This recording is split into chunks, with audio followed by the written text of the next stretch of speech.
பார்த்தாலும் investor point of வியூல இருந்து பேசாத, நமக்கு கொஞ்சம் லைஃபும் என்ஜாய் பண்ணுறோம். கரெக்ட். சரி, ஓகே, பேக் டு டாபிக். என்ன இல்ல பாப்போம், இந்த வருஷமாவது ஐஷு ஸ்டெப் அப் பண்றா தானே? ஆமா, சில்வர் விலை ரொம்ப ஏறிச்சு. ஆமா, இப்போ இன்வெஸ்ட் பண்ணலாமா? 10 இயர்ஸ் பேக் கோல்டு ரொம்பவே இப்போ இருக்க ப்ரைஸோட சீப்பாக தான் இருந்துச்சு. ஸோ அப்படி இருக்கும்போது அன்னைக்கு இன்வெஸ்ட் பண்ணி இவ்வளோ நாள் ஹோல்ட் பண்ணாமல் நல்லா ப்ராஃபிட் பார்த்துருக்கேன். இது எடிட் பண்ணிப்பா. இப்படியே பேசிக்கிட்டே இருந்தா என்ன அர்த்தம்? எது பெருசுன்னு அடிச்சு காட்டு. இல்லை, இப்போ என்ன கேட்குறோம்? வாங்கணுமா வேணாமாங்கிறது எனக்கு வந்து ஜுவல்லா வேணும். ETF பத்திலாம் இங்க பேசாதீங்க. வாங்கணுமா வேண்டாமா?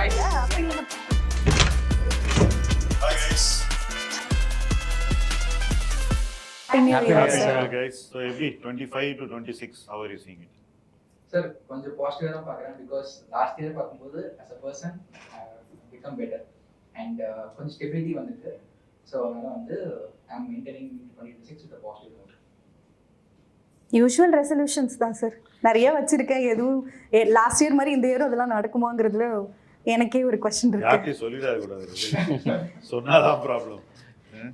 சொன்னா திருப்பி நம்மள கேள்வி கேட்பாங்க. நமக்கே வச்சுக்கிட்டா ஓகே. Same thing sir. இந்த தடவை எஸ்ஐபி ஸ்டெப் அப் பண்ணோம். Every lump sum call actually participate பண்ணோம். பிகாஸ் கிளையண்ட்க்கு இருக்காங்க, நீ பேச வேணாம். உண்மையா என்னன்னு ப்ளீஸ். அதுதான் மெயின் கோல். பர்சனல் ரெசல்யூஷன் இருக்கு, பட் அது பேசினா மேபி இட் won't work outல. சார் இல்ல சார், மந்த்லி ஒரு புக் ரீட் பண்ணோம். மந்த்லி 2 புக் ரீட் பண்ணோம். அதுதான் 2 புக் ரீட் பண்ணுவேன். புக் சேல்ஸ் இன்வெஸ்ட்மென்ட்ல ரொம்ப ஹை, புக் ரீடிங் ரொம்ப லோ. கரெக்ட். எல்லாரும் வாங்கி வச்சிருவாங்க, ஆனா யாரும் படிக்க மாட்டாங்க. கரெக்ட். இன்வெஸ்ட்மென்ட் புக்ஸ் இந்த மாதிரி அப்படியே ஒரு கலெக்டிபிள் டைப் புக் சேல் ஹையா சார், இப்போ புக்ஸ் வாங்குறாங்க. நிறைய பேர் வாங்குறாங்க. இன்வெஸ்ட்மென்ட் புக்ஸ் நிறைய பேர் வாங்குவாங்க. வாரம் நான் இந்த புக் வாங்கினேன், அந்த புக் வாங்கினேன்னு சொல்லுவாங்க. பட் அந்த புக்கை படிக்கிற டைம் வந்து இன்வெஸ்ட்மெண்ட் வேர்ல்டில் இருக்கிறவங்களுக்கு கம்மி. காரணம் சோஷியல் மீடியா. அது பார்த்துட்டே இருக்காங்கல்ல, எப்போ பாரு வாட்ஸ்அப்பில் உட்காந்துட்டு எந்த குரூப்பில் யார் என்ன போஸ்ட் போடுறான்னு பார்த்துட்டு இருந்தாங்க. அப்போ அதுக்கு டைமே இல்லை.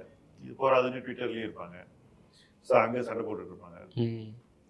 ஸோ இன்வெஸ்டர்ஸ் வந்து நிறைய டிஸ்ட்ராக்ஷன்ஸ் இருக்கு. இப்போ முன்னாடி அப்படி கிடையாது. பட் இப்போ அதனால தான் இந்த புக் பையிங் நல்லா இருக்கு, புக் ரீடிங் நல்லா இல்லை. சார் இப்போ ஆக்சுவலி இப்போ நீங்கள் சொன்ன மாதிரி சார், இப்போ நிறைய டிஸ்ட்ராக்ஷன், மார்க்கெட் நாய்ஸ் இருக்குது. இந்த market let's say for example continues falling யா லெட்ஸே ட்ராடவுன் இருந்தால் எப்படி தட் மார்க்கெட் சுச்சுவேஷன் நீங்கள் காமாக பீஸ்ஃபுல்லாக இருப்பீங்க சார்? ஒரு இன்வெஸ்டராக மார்க்கெட் இறங்குறது நல்லதா கெட்டதாங்கிறத ஃபர்ஸ்ட் நம்ம தெளிவாக புரிஞ்சுக்கணும். நம்ம வாங்கினோடனே நம்ம வாங்கின இன்வெஸ்ட்மெண்ட்ஸ் எல்லாம் ஏறிடுச்சுன்னா அதுக்கப்புறம் நம்ம தொடர்ந்து இன்வெஸ்ட் பண்ணுறதுக்கு வாய்ப்புகள் குறைஞ்சிரும். அல்லது நம்ம வந்து ஹையர் வேல்யூவேஷன்ல தொடர்ந்து இன்வெஸ்ட் பண்ணிட்டே இருப்போம்.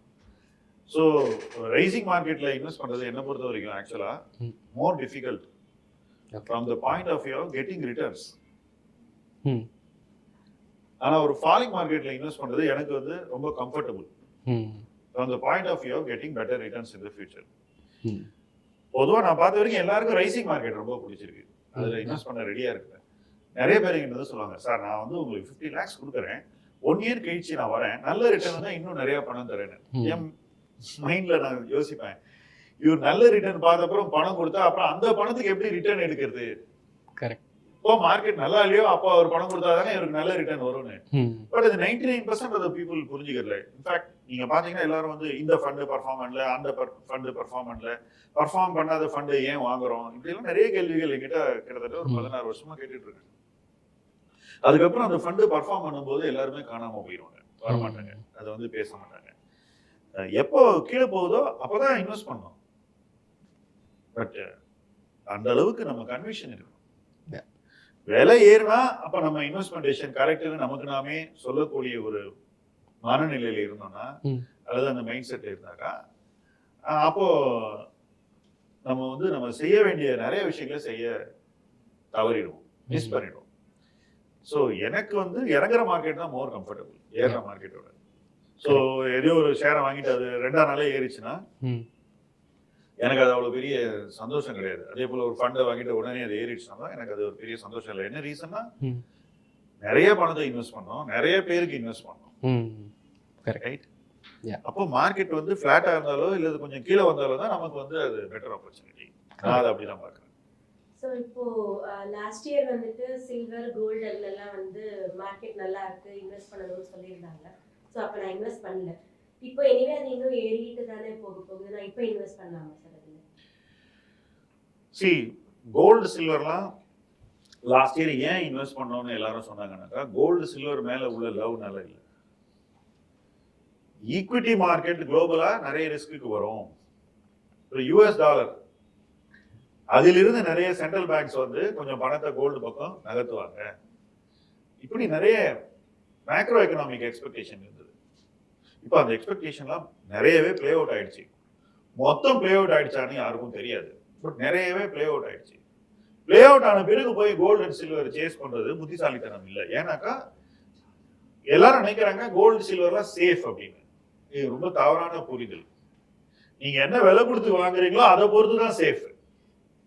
எல்லா விலையிலையும் வாங்கினா கோல்டு சில்வர்லாம் சேஃப் இல்லை. நான் ஒரு உதாரணம் சொல்றேன். 2012-13 இதே மாதிரி ருப்பி ஒரு பயங்கர வீக்னஸ் பார்த்தது. ஸோ 40 to 65 rupees வரைக்கும் ஒரு குறுகிய காலகட்டத்தில் ருப்பியோட வேல்யூ டிப்ரிஷியேட் ஆச்சு. அப்போ என்னாச்சு, கோல்டு பிரைஸும் பீக் அவுட் ஆகுது கிட்டத்தட்ட 2012 வச்சுக்கோங்க அந்த பீரியட்ல. So lowest value of rupee against the dollar, highest value of gold in dollar terms, இது ரெண்டும் கோயின்சைட் ஆச்சு. ஸோ $2000 கிட்ட பர் அவுன்ஸ் கோல்டு பிரைஸ் போகுது. இப்போ அங்கேருந்து ஒரு 13-14 வருஷத்துக்கு ஒண்ணுமே நடக்கல. இப்பதான் 13 வருஷம் நடக்கல, இந்த ஒரு வருஷம் தான் நடந்திருக்கு, ரைட்? ஸோ அப்போ அந்த ஹைல வாங்கினவங்க கோல்ட்ல வந்து பல வருஷத்துக்கு ரிட்டர்னே பார்க்கல, சில பேருக்கு லாஸே வந்தது.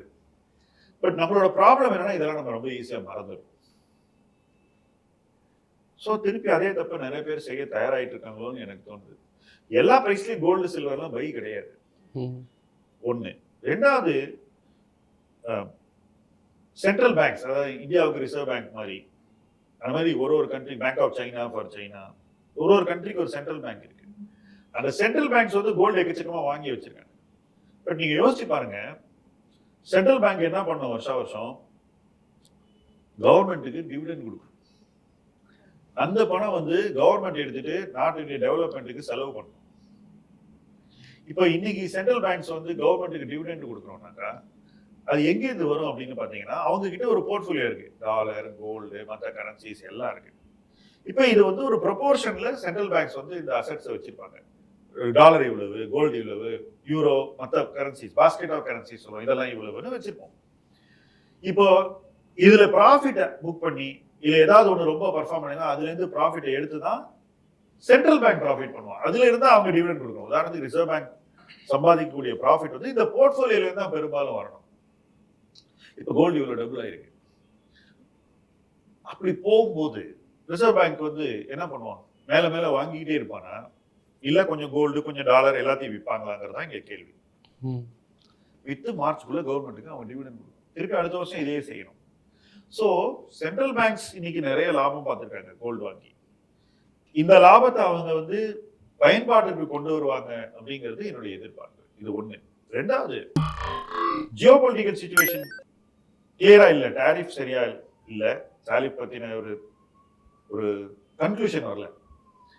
அது டெஃபினட்டா அடுத்த வருஷம் வந்துடும் நான் நினைக்கிறேன். ரெண்டாவது, யுக்ரைன் ரஷ்யா ப்ராப்ளம், அந்த சர்ச்சையும் ஒரு மாதிரி ஒரு க்ளோஷருக்கு வந்தது. ஆனால் ஏன்னா அந்த வாருக்கு யாருமே செலவு பண்ண தயாரா இல்லை. ரஷ்யா கிட்ட பணம் இல்லை. ரஷ்யா பணம்லாம் $300 பில்லியன் கோல்டு வந்து இங்க யூரோப்ல இருந்தது. அதை இவங்க பறிமுதல் பண்ணி வித்துட்டு இருக்காங்க. வித்து ரஷ்யாவுக்கு எதிராகவே அந்த பணத்தை செலவு பண்ணிட்டு இருக்காங்க. ஸோ இதெல்லாம் பார்க்கும்போது இந்த வாரம் வந்து அவங்க சஸ்டெயின் பண்ண முடியாது. ஸோ அந்த வாரம் க்ளோஷருக்கு வரும். ஜியோ பொலிட்டிக்கல் டென்ஷன்ஸ் எல்லாம் க்ளோஷருக்கு வந்து இதெல்லாம் ஒரு மாதிரி ஒரு அமைதி நிலைமைக்கு வந்ததுனாக்கா, டாரிஃப் ப்ராப்ளமும் க்ளோஸ் ஆச்சுன்னா, அப்போ இந்த மாதிரியான ஒரு ட்ரேடு, அதாவது கோல்டு சில்வர்ல இப்போ நம்ம பார்க்கக்கூடிய ட்ரேடு நீடிப்பதற்கான சாத்தியக்கூறுகள் குறைஞ்சிரும்னு நான் நினைக்கிறேன். அப்ப இப்ப போய் கண்ணை மூடிக்கிட்டு வாங்குறது எந்த வகையில சரி? இவ்வளவு விஷயம் நான் சொல்லியிருக்கேன், இதெல்லாம் நடக்க வாய்ப்பு இருக்குன்னு. இப்ப இதுல சில விஷயங்கள் நடந்தாலே அதுல பாதிப்பு வரலாம். இல்ல இன்னொரு விஷயமும் இருக்கு, ரூபாயை பத்தின நம்ம புரிதல். டாலருக்கு அகைன்ஸ்டா நம்ம என்ன நினைக்கிறோம், ரூபாய் எவ்வளவு வேணா டிப்ரிஷியேட் ஆகலாம் அப்படின்றது ஒரு தவறான புரிதல். வருஷத்துக்கு 3% தான் ஆகணும் நியாயமா பார்த்தாங்க. ஓகே, 25ல ஒரு 2% எக்ஸ்ட்ரா இருக்கு. ஓகே, ஸோ எப்பவுமே டாலருக்கு அகைன்ஸ்டா ரூபி ஒரு வருஷம் அதிகமா டிப்ரிஷியேட் ஆகும்போது அதுக்கு வரக்கூடிய ஆண்டுகள்ல, தொடர்ந்து வரக்கூடிய ஆண்டுகள்ல அது அட்ஜஸ்ட் ஆகும். ஸோ இது மாதிரி நிறைய விஷயங்கள் இருக்கு.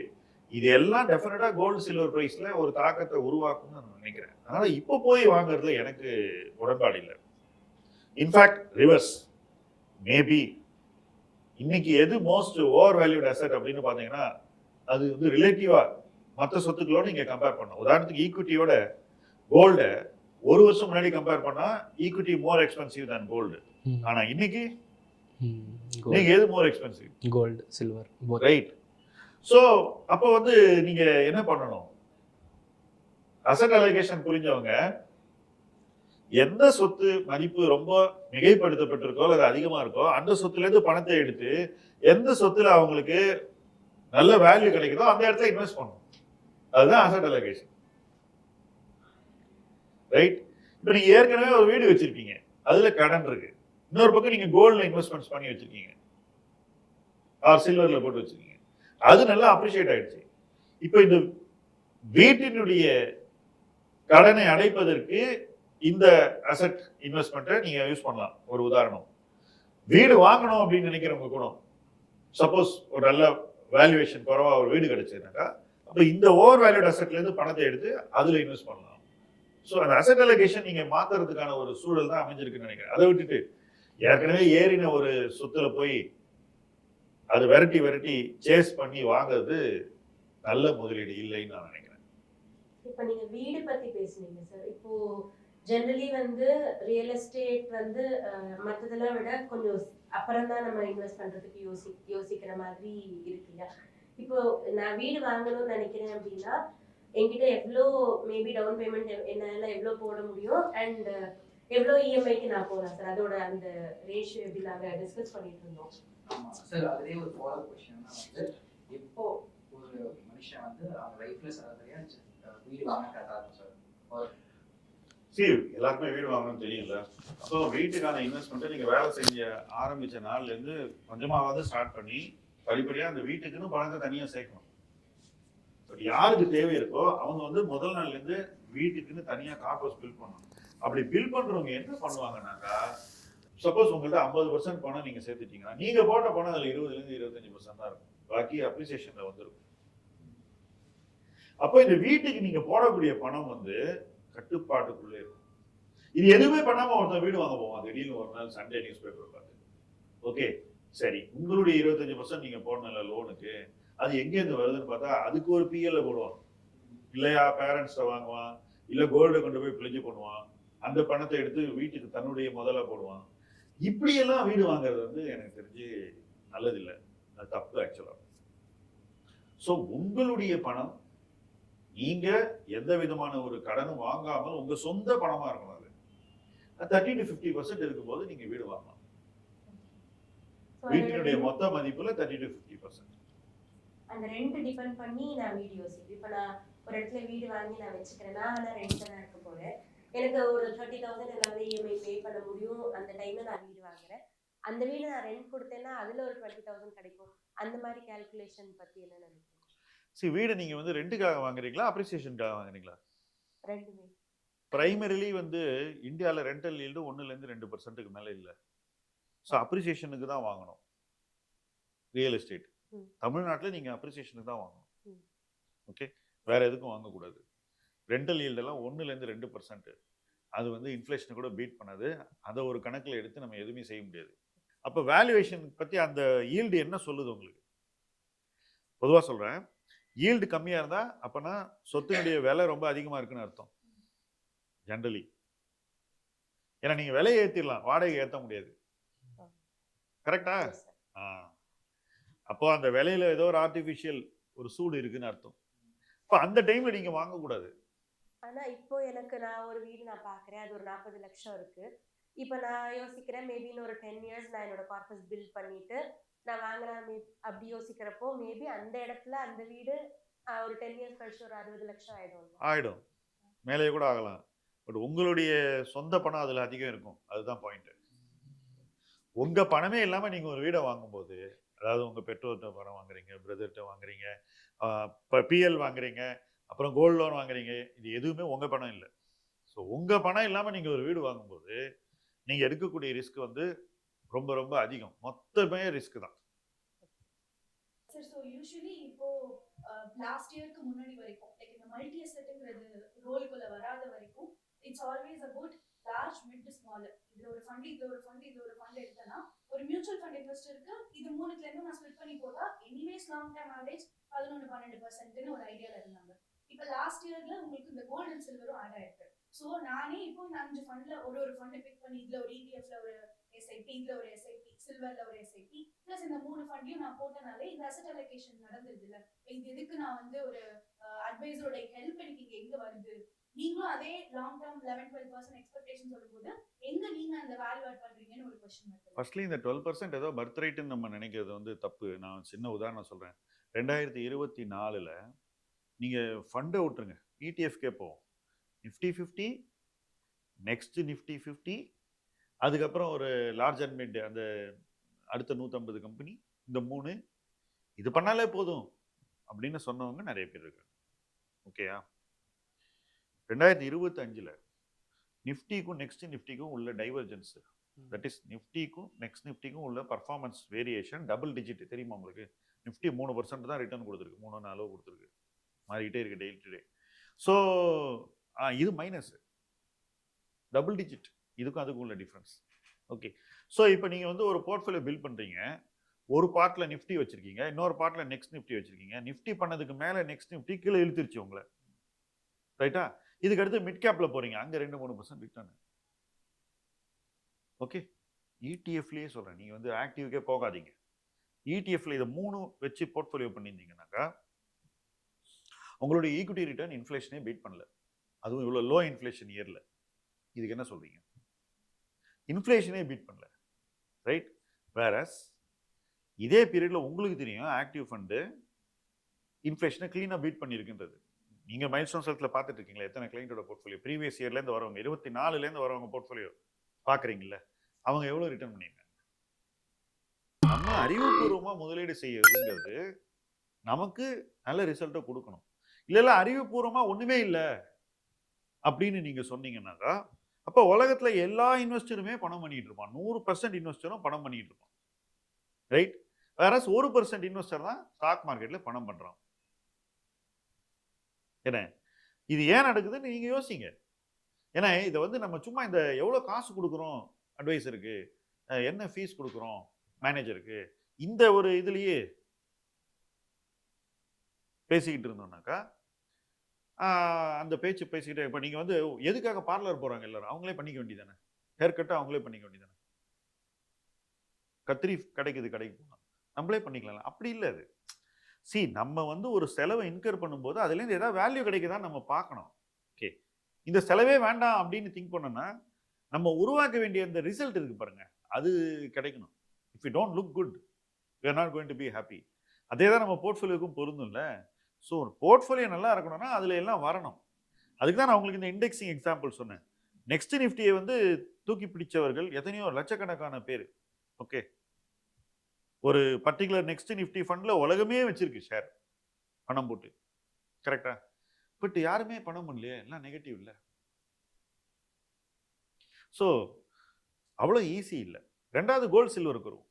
இப்போ 2024-23லேருந்து நான் வந்து கோல்டு சில்வர் ETF வாங்க சொல்லிட்டு இருக்கேன். எவ்வளவு பேர் வந்து சில்வர் ETF வாங்கன்னு 2024ல சொன்ன போது எனக்கு அது வேண்டாம், எனக்கு ஈக்விட்டி மாத்திரம் கொடுங்க, பிளண்டா ரூடா எவ்வளவு பேர் பதில் சொன்னாங்க? எதை வச்சு சொன்னாங்க? அவங்கள சுத்தி நடக்கிற விஷயத்தை வச்சு சொல்றாங்க, அவ்வளவுதான். கரெக்டா இல்லையா? வேற ஒரு ரீசனும் கிடையாது. நம்ம மேல அவங்களுக்கு ஒன்றும் விருப்பம் கிடையாது. சுத்தி இருக்கிறவங்களாம் பண்றான், அவன் பண்றதான் நான் பண்ணுவேன், நான் வேற எதையும் பண்ண மாட்டேன், right? The stubbornness and industry. நான் வந்து பிளாட்ஃபார்ம்ல இருக்கேன் அப்படின்னு நிறைய பேர் சொன்னாங்க என்கிட்ட. நான் கேட்டேன் ஒரே ஒரு கேள்விதான், எந்த பிளாட்ஃபார்ம் உங்களுக்கு சில்வர் ETF காட்டுச்சுன்னு? எதுவுமே காட்டல சார். இப்ப காட்டுது. அப்ப ஏன் காட்டல தெரியுமான்னு நான் கேட்டேன். எப்படி உங்களுக்கு ஸ்விக்கி ஜொமேட்டோல உணவு நிறுவனங்களுடைய இந்த ரெஸ்டாரண்ட்ஸுடைய விளம்பரம் வருதோ அதே போல பிளாட்ஃபார்ம்ல உங்களுக்கு விளம்பரங்கள் காட்டப்படுகின்றன. இந்த விளம்பரம் அங்க வரவே, இதை விளம்பரப்படுத்தவே மாட்டாங்க. ஏன்னா இதோடைய காஸ்ட் அவ்வளோ கம்மி வாங்குறதுக்கு. Best investment of 2024 was lower in cost தானே இண்டெக்ஸ் ஃபண்ட். கரெக்டா தப்பா நான் சொல்றது? கரெக்டா தப்பா? அப்ப நான் உங்கள்ட்ட எல்லாம் என்ன சொன்னேன்? நீ லிக்விட் ஃபண்ட் விற்கிறதா நினைச்சு சில்வர் வாங்க சொல்லு கிளையண்ட்னு சொன்னேன். அப்ப ஒரு காஸ்ட்டை பத்தி நினைக்கணும்னா கூட அதை எப்படி பார்க்கணும்னு அதுக்கு ஒரு மெத்தட் இருக்கு. கண்மூடித்தனமா வந்து காஸ்ட்டை பார்க்குறவங்க கூட தப்பு பண்ண முடியுன்றதுக்கு இந்த 2025 ஒரு நல்ல உதாரணம். இப்போ போய் சில்வர் வாங்கிட்டு இருக்காங்க, நினைச்சாலே பயமா இருக்கு. So what is the biggest takeaway sir? ஒரு 3 takeaway 2025 ல இருந்து நம்ம எடுத்துக்கணும் மூவிங் ஃபார்வர்ட்னா என்ன சொல்றீங்க? 2025ல எல்லா வருஷத்துக்குமே பிக்கெஸ்ட் டேக்அவே, பாப்புலர் திங்ஸை பண்ணி பணம் சம்பாதிக்கவே முடியாது. ஃபர்ஸ்ட் ஒன், எல்லாரும் பண்றதை பண்ணி நம்ம ஜெயிக்கவே முடியாது. நாம நல்லா யோசிச்சு நமக்கு எது சரி அப்படின்னு ஒரு விஷயத்தை டிசைட் பண்ணி அதை மட்டும்தான் செய்யணும். எல்லாரும் என்ன செய்யறாங்கன்றது நமக்கு இரலவெண்ட், அதை பத்தி நம்ம வந்து அதிக கவலைப்பட வேண்டிய அவசியம் இல்லை. 2025 அதை இன்னும் ஒரு ஃபோர்ஸோட ப்ரூவ் பண்ணியிருக்குன்னு தான் நான் நினைக்கிறேன். 2026ல என்ன ஆகும், இன்னும் ஃபோர்ஸ்ஃபுல்லாக இது ப்ரூவ் ஆகும் தான் நான் நினைக்கிறேன். ஏன்னா 25ல நடந்த எதுவுமே 26ல ரிப்பீட் ஆகிறதுக்கு வாய்ப்புகள் ரொம்ப கம்மி. அப்போ ஒரு இன்வெஸ்டர் என்ன எக்ஸ்பெக்டேஷனோட 2026 குள்ள போக கூடாது? 25ல ஒர்க் அவுட் ஆனது எல்லாமே 26ல மறுபடியும் ஒர்க் அவுட் ஆகும்னு எக்ஸ்பெக்ட் பண்ணக்கூடாது. ஃபர்ஸ்ட் பாயிண்ட், அது புத்திசாலித்தனமான ஒரு எக்ஸ்பெக்டேஷன் இல்லை. அப்ப எந்த எக்ஸ்பெக்டேஷன் ஒர்க் அவுட் ஆகும்னு அதை யோசிச்சு தேடி போகணும். இது ஒவ்வொரு வருஷமும் செய்யணும். சார், கோவிட் டைம்லேருந்து இன்வெஸ்ட் பண்ணவங்க ஜென்ரலாகவே பார்த்தீங்கன்னா வந்து ஈக்விட்டியில் ஸ்பெசிஃபிக்காக வந்து தேவ் மேட் 18%, 20% CAGR அப்படி சொல்லிட்டு இருக்கு. ஸோ அப்படி இருக்கும்போது பட் லாஸ்ட் இயர் வந்து அதுக்கு எதிர்மாறாக தான் இருந்துச்சு. பட் இப்பயுமே வந்து சில எக்ஸ்பெக்டேஷன் வந்து நம்ம காமனாக 15% பண்ணிடலாம்ல, 20% CAGR பண்ணிடலாம்ல அப்படின்னு சொல்லிட்டு இருக்கு. ஸோ அவங்களுக்கு 2026ல என்ன மாதிரி எக்ஸ்பெக்டேஷன் வச்சுருந்தா are going forward for next 5 years என்ன மாதிரி ஒரு எக்ஸ்பெக்டேஷன் வச்சுருந்தா பெட்டராக இருக்கும் சார்?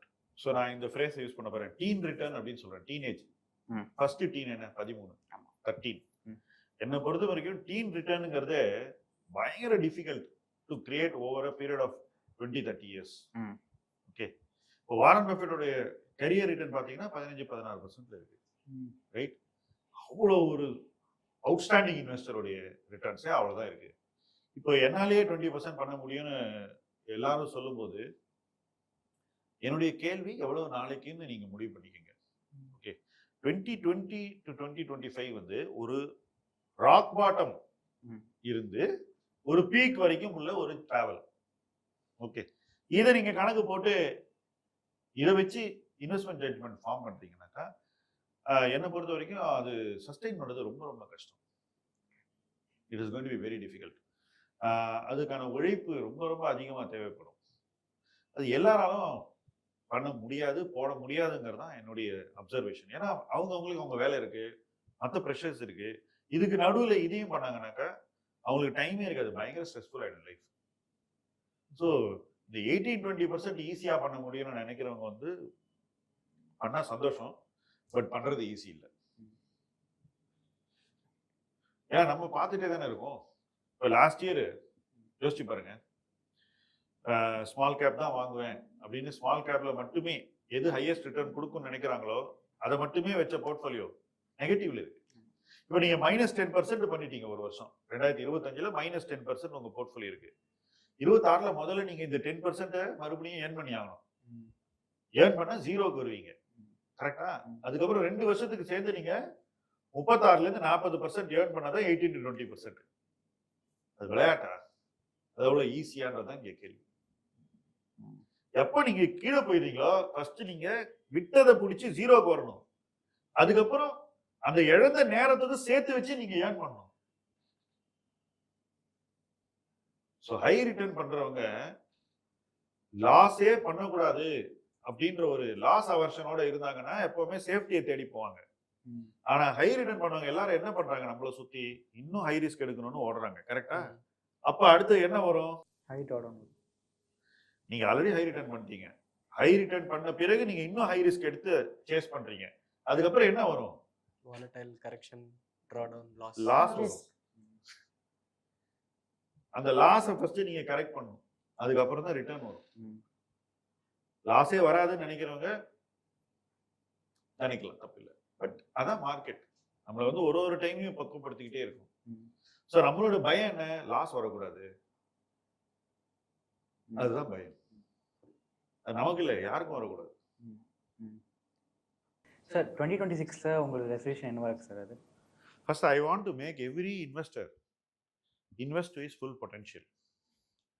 மார்க்கெட் கீழே வரும்போது நம்மளோட ட்ராவல் பண்ணுற எல்லாரையும் இன்வெஸ்ட் பண்ண வைக்கணும். அதுக்கு என்னெல்லாம் பண்ணுமோ அத்தனையும் பண்ணணும். என்ன ரீசன்னா அதுதான் அவங்களுக்கு வெற்றியை கொடுக்கும். மார்க்கெட் மேலே போகும்போது இன்வெஸ்ட் பண்ணது ரொம்ப ஈஸி. கீழே போகும்போது இன்வெஸ்ட் பண்ண வைக்கணும். அதுவும் சரியான இடத்துல இன்வெஸ்ட் பண்ண வைக்கணும். 25ல பண்ணதை விட இன்னும் பெட்டராக பண்ணணும் அப்படிங்கிறது தான் என்னுடைய பாயிண்ட் ஆஃப் வியூ. அதுக்கு அடுத்தது வந்து we have a target. We are at 8,000 investors in M2W. We want to take it to 1 lakh. So I think இந்த இயர் ரொம்ப முக்கியம். நம்பர் ஆஃப் கஸ்டமர்ஸை நம்ம சர்வ் பண்ணக்கூடிய ஒரு ஃபேமாக வளரணும். எல்லாருமே இன்னும் நிறைய பண்ண வேண்டியிருக்கு. ஸோ 26ல இம்பேக்ட் தான் கணக்கு. எவ்வளோ பேரை நம்ம எப்படி சர்வ் பண்ணுறோங்கிறது தான் 26 என்னுடைய goal. Thank you so much sir. So உங்களோட 2 இன்வெஸ்ட்மெண்ட்டு ஒரு இன்வெஸ்டராகவும் நீங்கள் பேசுனீங்க, ஜென்ரலாகவும் பேசுனீங்க. Thank you so much sir.